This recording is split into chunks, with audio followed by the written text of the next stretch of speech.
హసీనా తండ్రి ముజిబుర్ రెహమాన్ విగ్రహాన్ని ధ్వంసం చేస్తున్న యువకుడు, బంగ్లాదేశ్ జాతిపిత ఆయన. దాన్ని ధ్వంసం చేస్తూ ఉన్నారంటే ఇక ఆడనే అర్థం చేసుకోవచ్చు అక్కడ ఏం జరుగుతూ ఉందనేటువంటి అంశాన్ని. కల్లోల బంగ్లా, ప్రధాని సీజే నివాసం, పార్లమెంట్లో విధ్వంసం, ప్రధాని షేక్ హసీనా రాజీనామా, పార్లమెంట్ రద్దు, ఖలీదా జియా విడుదల.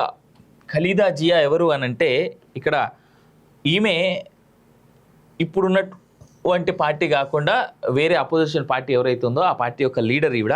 ఈ ఖలీదా జియా గారి ప్రస్థానం గురించి మనం మాట్లాడుకుంటే యాంటై క్రిస్టియన్, యాంటై హిందూ వాదాన్ని చాలా పెద్ద ఎత్తున ప్రేరేపించినటువంటి వ్యక్తి.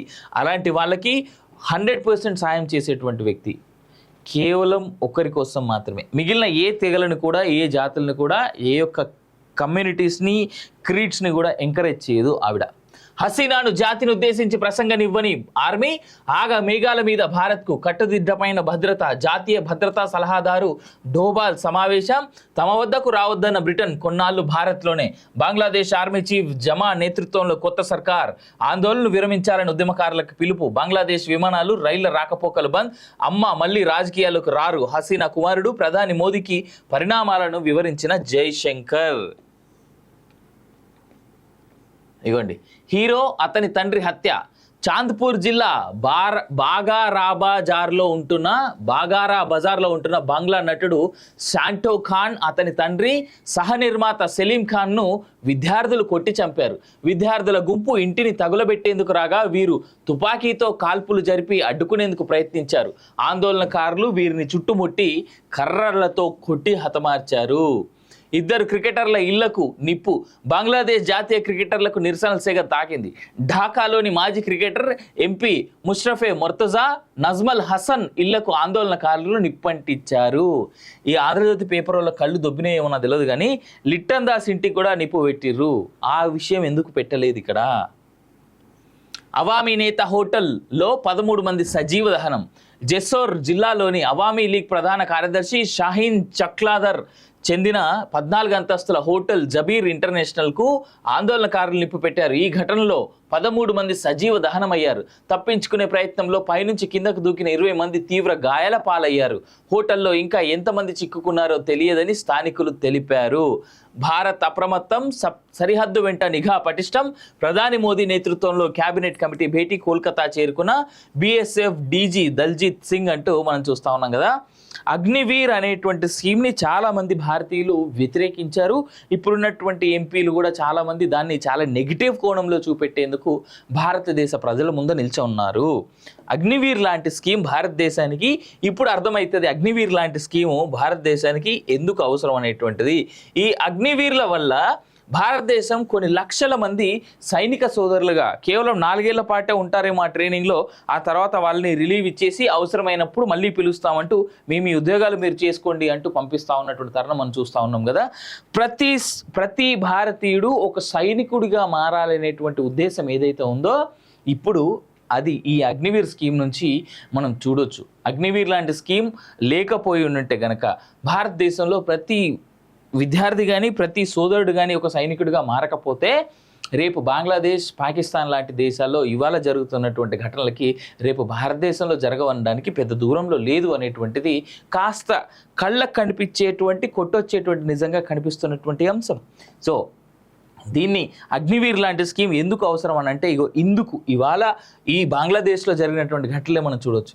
ఇది పీఎం హౌస్ మీద హసీనా అధికారిక నివాసాన్ని ముట్టడించి వందలాది మంది ఆందోళనకారులు, ప్రధాని పడకపై ఓ విద్యార్థి అంటూ చూస్తూ ఉన్నాం. నాకు తెలిసి విద్యార్థులు ఎప్పుడు ఇలాంటి ఘటనలు చేయరు, ఎందుకంటే చదువుకున్న వాళ్ళు కాబట్టి. వాళ్ళు అఫ్కోర్స్ వాళ్ళ యొక్క విద్యార్థులకి నిజంగా ఆందోళనకరంగా అనిపిస్తే, విద్యార్థులు నిజంగా కట్టలు తెంచుకొని కోట్లాడితే లేదా పోట్లాడితే వాళ్ళ యొక్క తీరు, వాళ్ళు ప్రవర్తించేటువంటి విధానం వేరే విధంగా ఉంటుంది. అంతేకాని ఇలా వ్యక్తులని యొక్క చంపి అలాగే ఒక తెగ మీద పడి లేదా ఒక జాతి మీద పడి లేదా ఒక కమ్యూనిటీ మీద, ఒక కాస్ట్ మీద, ఒక రిలీజియన్ మీద పడి వాళ్ళని చంపరు. వాళ్ళ గుడులు, గోపురాలు అన్నీ తగలపెట్టరు. సర్కార్ కొలువుల్లో 30% కోటా నిరసనలతో దేశవ్యాప్తంగా ఆందోళనలు అట్టుడికిపోతుండటంతో నాటకీయ పరిణామాల మధ్య బంగ్లాదేశ్ ప్రధాని షేక్ హసీనా తన పదవికి రాజీనామా చేశారు. హింస అదుపులోకి రాకపోవడంతో ఆందోళనకారులు వేల సంఖ్యలో ప్రధాని అధికారిక నివాసం గణభవన్ వైపు చొచ్చుకు వస్తుండటంతో పరిస్థితి చేయి దాటిపోయే ప్రమాదం ఉందంటూ ఆర్మీ అధికారులు చేసిన హెచ్చరికలతో ఆమె ఈ నిర్ణయం తీసుకున్నారు. దేశవ్యాప్తంగా ఉధృతమైనటువంటి వేళ ఆమె తన పదవికి రాజీనామా చేసి ప్రత్యేక విమానంలో భారత్కు బయలుదేరారు. జాతిని ఉద్దేశించి ప్రసంగించడానికి కూడా సైన్యాధికారులు ఆమెకు అవకాశం ఇవ్వలేదు. హసీనా తన సోదరి రెహానాతో కలిసి ఆర్మీ హెలికాప్టర్లో ఎయిర్ బేస్కు, అక్కడి నుంచి మిలిటరీ రవాణా విమానం C-130Jలో భారత్కు బయలుదేరారు. 3.5 గంటల సమయంలో హసీనా భారత సరిహద్దుల్లోకి ప్రవేశించారని నిర్ణయించుకున్నాక ఆమె రాజీనామా చేసినట్లు ఆర్మీ చీఫ్ ప్రకటించారు. ఆ తర్వాత జాతిని ఉద్దేశించి ప్రసంగించారు. నిరసనకారులు ఆందోళనలను విరమించాలని, కర్ఫ్యూని ఎత్తివేస్తున్నామని ప్రకటించారు. ఆదివారం నుంచి సస్పెండ్ చేసిన ఇంటర్నెట్ కనెక్షన్ను తిరిగి పునరుద్ధరించినట్లు పేర్కొన్నారు.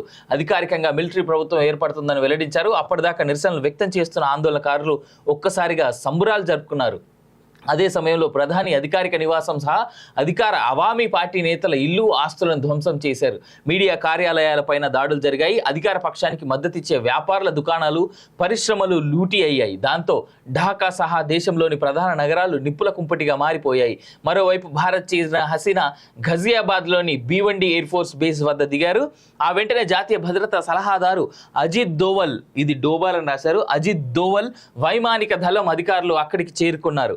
హసీనా ఢిల్లీ మీదుగా లండన్ వెళ్లాలని నిర్ణయించుకున్న బ్రిటన్ ప్రభుత్వం అందుకు అంగీకరించలేదని, దీంతో హసీనా కొంతకాలం భారత్లోనే ఉండనున్నారు.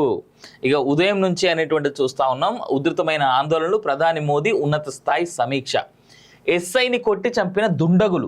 చాంద్పూర్ జిల్లాలోని కచువా, మత్లౌచ్ సౌత్, మత్లౌచ్ నార్త్, హెమార్చ్, ఫరీద్గంజ్ ఠాణాలపై ఆందోళనకారులు దాడి చేశారు. కచువా ఎస్ఐ మామునూర్ రషీద్ను కొట్టి చంపారు. పోలీసులు జరిపిన కాల్పుల్లో షహదత్ అనే విద్యార్థి మృతి చెందగా ఇమ్రాన్ హుస్సేన్ అనే విద్యార్థికి తూటా గాయాలయ్యాయి. అతని పరిస్థితి విషమంగా ఉంది. 15 ఏళ్లు ప్రధానిగా షేక్ హసీనా అనూహ్య పరిణామాల మధ్య రాజకీయాల్లోకి వచ్చారు. ఆమె తండ్రి మజీబుర్ రెహమాన్ 1975లో మిలిటరీ తిరుగుబాటులో ముజీబ్ ఉర్ రెహమాన్, ఆయన భార్య, 3 కుమారులు దారుణ హత్యకు గురయ్యారు. ఆ సమయంలో హసీనా, ఆమె సోదరి రెహానా జర్మనీలో ఉన్నారు. 6 ఏళ్ల పాటు ప్రవాస జీవితాన్ని గడిపిన హసీనా ఆ తర్వాత బంగ్లాదేశ్కు తిరిగి వచ్చారు. ప్రజల పక్షాన నిలబడి రాజకీయాల్లోకి వచ్చారు. 15 ఏళ్ల పాటు 5 సార్లు ప్రధానిగా సేవలందించారు.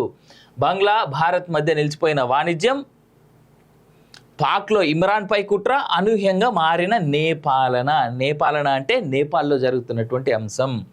ఇగో ఇక్కడ ఈ యొక్క మ్యాప్ని అర్థం చేసుకోండి. నేను ఇందాక చెప్పినటువంటి సంఘటనను కూడా మీరు మ్యాచ్ చేసుకోండి.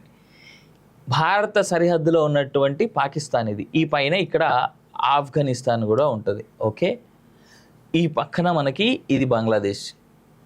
ఓకే, ఇది శ్రీలంక, ఈ పక్కనే లక్షద్వీప్స్ కూడా ఉన్నాయి. ఈ పైన మనకి ఇదంతా చైనా. భారతదేశం సేఫ్గా ఉందంటే కారణం ఈ ప్రభుత్వం తీసుకున్నటువంటి చాలా చర్యలే. నిజంగా ఈయన కాకుండా వేరే ఇంకా ఏ పార్టీ నేతలైనా ఉండుంటే సేమ్ ఈ దేశాల్లో జరుగుతున్నటువంటి పరిస్థితుల్లో మన దేశంలో కూడా జరిగి ఉండేటివన్నీ నేను ఘంటాపదంగా చెప్తా ఉన్నా. మేబీ ఈ మాట నేను చెప్పడం వల్ల కాస్త కొంతమందికి ఏమైనా ఇబ్బందికరంగా అనిపిస్తే దయచేసి మీరు మీ జోన్ ఏదైతే ఉందో, మీరు ఏదైతే జోన్లో ఉన్నారో ఆ జోన్ నుంచి కాస్త బయటకు వచ్చి నిజానిజాలు తెలుసుకోవాల్సిందిగా నేనైతే విన్నవిస్తూ ఉన్నా. ఈ దేశం సుభిక్షంగా ఉందంటే కారణం మనకున్నటువంటి మన పురాణాలు, మన ఇతిహాసాలే. అంతేకాని రాజ్యాంగం కల్పించినటువంటి కేవలం సెక్యులరిజం అనేటువంటి ముసుగు కాదు. దయచేసి దాన్ని అర్థం చేసుకుంటే దేశం నిజంగా ప్రగతి వైపు అడుగులేస్తే తప్ప ఇంకోవైపు కాదు, నిజంగా కాదు. పాక్లో ఇమ్రాన్పై కుట్ర. సైనిక పెత్తనానికి కేంద్రమైన పాకిస్తాన్లో ఇమ్రాన్ ఖాన్ను పూర్తికాలం పదవిలో కొనసాగనివ్వలేదు. ఉక్రెయిన్ యుద్ధం సమయంలో రష్యాలో పర్యటించిన ఆయనను పట్టుబట్టి మరీ తప్పించారు. దీని వెనుక అమెరికా హస్తం ఉందనే ఆరోపణలున్నాయి. చివరకు ఇమ్రాన్ అనేక కేసులను ఎదుర్కొంటున్నారు. 7.5 జైల్లో ఉన్నారు. ఆయన బయటకు వచ్చే అవకాశాలు కనిపించడం లేదు. నేను బంగ్లాదేశ్ వెనుక అమెరికా ఉందని చెప్పిన కదా. ఇగో ఇమ్రాన్ ఖాన్ పోవడానికి కారణం అమెరికా హస్తం. ఇక్కడ ప్రతి దేశంలో ఏ దేశంలో ఇష్యూ జరిగినా దాంట్లో అమెరికా లింక్ ఎక్కడ కనిపిస్తూ చూడండి. ధరల పెరుగుదల, అంతులేని అవినీతి, కుటుంబ పెత్తనంతో సరిగ్గా 2 ఏళ్ల క్రిందట శ్రీలంకలో ప్రజలు అధ్యక్షుడు గొటబాయ రాజపక్స మీద తిరుగుబాటు చేశారు. రోజుల తరబడి ఆందోళనకు సాగించారు. చివరకు గొటబాయ అధికార నివాసంలో చొరబడి నానా బీభత్సం సృష్టించారు. ఈ ఆగ్రహాన్ని చూసిన రాజపక్స దేశం విడిచి పారిపోయారు. దీని వెనకాల కుట్రలు చేయించింది అమెరికా అండ్ చైనా. ఎందుకు? శ్రీలంకలో 2 రకాల బేస్లని, ఒకటి ఎయిర్ బేసు, రెండోది నేవల్ బేస్ని చైనా ఇటు అమెరికా 2 ఫోర్స్ చేసే వాళ్ళ దగ్గర కూడా మాయి కావాలి అని చెప్పేసి. దానికి శ్రీలంక ప్రభుత్వం ఒప్పుకోలే. దానివల్ల అక్కడ నుంచి రాజపక్సని ఎల్లగొడితే అక్కడ నుంచి పారిపోయి వచ్చాడు ఆయన. అనూహ్యంగా మారిన నేపాల్లో మొన్నటి వరకు ప్రచండ ప్రధానిగా ఉన్నారు. కానీ గత నెల 12న జరిగిన విశ్వాస పరీక్షలో ఓడిపోయారు. దీంతో ప్రచండ స్థానంలో కేపీ శర్మ ఓలీ ప్రధాని అయ్యారు. భారత్ వ్యతిరేకత కనబరిచే ఈయన 2021కి ముందు వరకు 2 సార్లు ప్రధానిగా పనిచేశారు. మరోవైపు మయన్మార్లో సైనిక పెత్తనం దశాబ్దాలుగా కొనసాగుతుంది. ప్రజాస్వామ్యం కోసం పోరాడిన సూచీని జైలుకు పంపి మయన్మార్ సైనిక పాలకులు దేశంపై తమ పట్టును బిగించారు. దేనికి? కేవలం సైనికులు, సైనిక అధ్యక్షులు మాత్రమే ఆ దేశాలపైన తమ అధికారాన్ని పొందాలని చూస్తూ ఉన్నారు. దాని వెనకాల కారణం ఏంటి? ఇక్కడ క్లియర్గా రాశారు. భారత్ వ్యతిరేకత కనబరిచే ఈయన ఎవరు? కేపీ శర్మ ఓలీ. ఆయన్ని మళ్ళీ ప్రధానిగా చేశారు. దానిపై సైనిక పాలకులు దేశంపై తన పట్టు బిగించుకున్నారు. కారణం ఏంది? ఆలోచించాలి. బంగ్లాదేశ్లో రిజర్వేషన్ చిట్టు. బంగ్లాదేశ్లో స్వాతంత్ర సమర యోధుల పిల్లలకు రిజర్వేషన్లపై మొదలైన నిరసనలు చివరికి ఆ దేశ ప్రధాని హసీనా రాజీనామాకు దారితీశాయి.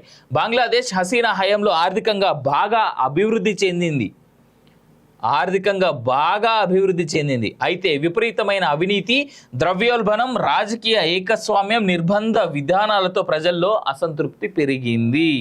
దాంతోపాటు బంగ్లాదేశ్లో కూడా ఏదైతే ఈ ల్యాండ్ ఉంటుందో, ఈ ల్యాండ్లో ఇది సరిహద్దులో స్పెషల్గా అమెరికా తన సైనిక స్థావరాన్ని ఏర్పాటు చేసుకుంటాం, మాకు ఛాన్స్ ఇవ్వండి అంటే అమెరికా అడిగిన దానికి ఈ షేక్ హసీనా ఎవరైతే ఉన్నారో ఆవిడ ఆ ఛాన్స్ ఇవ్వలేదు అమెరికాకి. దాని కోపమే, దాని పర్యవసానమే ఇవాళ విద్యార్థులని రెచ్చగొట్టి మత కల్లోలాలు సృష్టించి బంగ్లాదేశ్ని రోడ్డు మీదకి లాగారు. మీరు గమనించండి, ఇలాంటివన్నీ చేసినటువంటి ఈ దేశాల్లో పాకిస్తాన్ యొక్క జీడిపి ఏ విధంగా ఉంది? పాకిస్తాన్ యొక్క డెవలప్మెంట్ ఏ విధంగా ఉంది? పాకిస్తాన్లో అక్షరాల రైస్ కొనుక్కుందామంటే 400-500, గోధుమ పిండి దొరుకుతలేదు అక్కడ పాకిస్తాన్లో. కొనుక్కుందామంటే గోధుమ పిండి దొరుకుతలేదు. రేపొద్దున బంగ్లాదేశ్ పరిస్థితి అదే, ఇవాళ శ్రీలంక పరిస్థితి అదే, ఆ పక్కనున్న మయన్మార్ పరిస్థితి అదే. నేపాల్ కూడా ఇండియా సపోర్ట్తో, భారతదేశం ఇస్తున్నటువంటి సపోర్ట్తో నేపాల్ కూడా ఎదిగేటువంటి ప్రయత్నం చేస్తూ ఉంది. ఆ టైంలోనే తీసుకొచ్చి దాన్ని ఎదగకుండా ఓలీ శర్మని తీసుకొచ్చి, కేపీ శర్మ ఓలీని తీసుకొచ్చి ఇవాళ నేపాల్ని కూడా నాశనం చేసేటువంటి పరిస్థితికి లాగుతూ ఉన్నాయి. ప్రపంచ దేశాలంతా భారత్ ఎదుగుతున్న తీరుని జీర్ణించుకోలేకపోతా ఉన్నాయి. ఇవాళ మీరు గమనిస్తే ప్రపంచ స్థాయిలో మళ్ళీ అత్యంత పాపులర్ అయినటువంటి ప్రధానిగా ఎవరున్నారయ్యా అంటే, అత్యంత పాపులర్గా ఉన్నటువంటి ప్రజల మన్ననలు కాంచినటువంటి దేశ నాయకుడు, రాష్ట్ర నాయకుడు, అలాగే ప్రపంచ నాయకుడు ఎవరంటే మళ్ళీ మోడీ పేరే వినబడింది. నిన్ననే దానికి సంబంధించిన రిజల్ట్స్ మళ్ళీ వచ్చాయి. ఓవైపు భారత్ ఇంత త్వరితగతిన, ఇంత పూర్తి స్థాయిలో ఎదిగేందుకు ప్రయత్నాలు చేస్తూ ఉంటే, చుట్టుపక్కల భారత్ని ఏం చేయలేక, కేవలం మోడీ ఆయన ప్రభుత్వం ఉండడం వల్ల భారత్ని ఏం చేయలేక, ఆ చుట్టుపక్కల మన బార్డర్ కంట్రీస్ ఏవైతే ఉన్నాయో అవన్నిటి మీద మన శత్రు దేశాలైనటువంటి ఇటు చైనా, ఆ పక్కన ఉన్నటువంటి పాకిస్తాన్ ఇవన్నీ కలిసి కుట్ర చేస్తూ భారత ఎదుగుదలని, ఆ భారత్ చుట్టుపక్కల ఉన్నటువంటి మన బార్డర్లో ఉన్నటువంటి దేశాలన్నింటినీ ఉసిగొలుపుతూ ఉన్నాయి భారత్ వైపు. భారత సోదరులు, భారత్లో బతుకుతున్నటువంటి వ్యక్తులు కనుక ఇప్పటికీ కళ్ళు తెరిచి చుట్టుపక్కల ఏం జరుగుతుందో అర్థం చేసుకోకపోతే, ఇవాళ బంగ్లా, పాకిస్తాన్, శ్రీలంకలో జరిగిందే రేపు మన భారత్లో కూడా జరిగేందుకు ఆస్కారం ఉంది. నేను రిక్వెస్ట్ చేస్తూ ఉన్నా, కేవలం నేను చెప్పేటువంటిది ఏంటంటే, ఒక కమ్యూనిటీ వల్ల అందరూ ఇబ్బంది పడకండి. కేవలం వస్తున్నటువంటి యూట్యూబ్లో వస్తున్నటువంటి పూర్తి స్థాయి ఫేక్ వార్తలు నమ్మి బ్రతకండి. మీ చేతుల్లో ఇంటర్నెట్ ఉంది. ఏ ఇన్సిడెంట్ వెనకాల ఎవరు ఉన్నారనేటువంటిది చాలా ఈజీగా గూగుల్ చేస్తే మీకు తెలిసిపోతుంది. దయచేసి ఆ అవసరాలను వాడుకోండి. మీ చేతిలో ఉన్నటువంటి ఇంటర్నెట్ని వాడుకొని మీకు ఏ నిజం తెలుసుకోవాలో అది తెలుసుకోండి. బంగ్లాదేశీ ప్రధాని అధికార నివాసం పైకెక్కి ఆందోళనకారులు. షేక్ హసీనా పరార్, ప్రధాని నివాసం లూటి. బంగ్లాదేశ్లో సైనిక పాలన ఉన్న ఫలంగా రాజీనామా చేసి ఆర్మీ విమానంలో భారత్కు. ఫ్రీడమ్ ఫైటర్ల పిల్లలకు 30% కోటాపై తీవ్రమైన నిరసనలు. ఆర్మీ హెచ్చరికతో ఒక్క పూటలోనే కుప్పకూలిన అవామీ లీగ్ సర్కార్. తాత్కాలిక సర్కార్ ఏర్పాటు చేస్తాం army chief Waqar uz woman. హింసకు ముగింపు పలకాల నిరసనకారులకు పిలుపు. యూపీలోని ఎయిర్ బేస్లో హసీనాను కలిసిన దోవల్. రాజకీయ ఆశ్రయం కోసం బ్రిటన్కు వెళ్ళేటువంటి ఛాన్స్ అంటే చూస్తా ఉన్నాం కదా. ఇగో ఒకసారి ఈ ఫోటో జూమ్ చేయరా. ఆయన చేతిలో ఉన్నాయి ఆ ఆర్మీ, ఆ మాజీ బంగ్లాదేశీ పిఎం ఎవరైతే ఉన్నారో ఆవిడ బట్టలు. ఇతను కట్టుకున్న చీర ఆ బంగ్లాదేశీ పిఎం ఎవరైతే ఉన్నారో ఆవిడ చీర. ఎంత దారుణం అంటే ఆవిడ యొక్క లోదుస్తులు, అంగవస్త్రములను వాళ్ళు తీసుకొచ్చి ఇలా పబ్లిక్గా చూపెట్టారు. ఆ దేశంలో లోదుస్తులు. వీళ్ళు విద్యార్థులు ఎలా అవుతారు? ఇటువంటి అల్లరి ముక్కలు విద్యార్థులు ఎందుకు అవుతారు? దయచేసి కాస్త ప్రశాంతంగా ఆలోచించండి. దీని వెనకాల ఉన్నటువంటి కుట్రేంటో మీకు అర్థమైపోద్ది.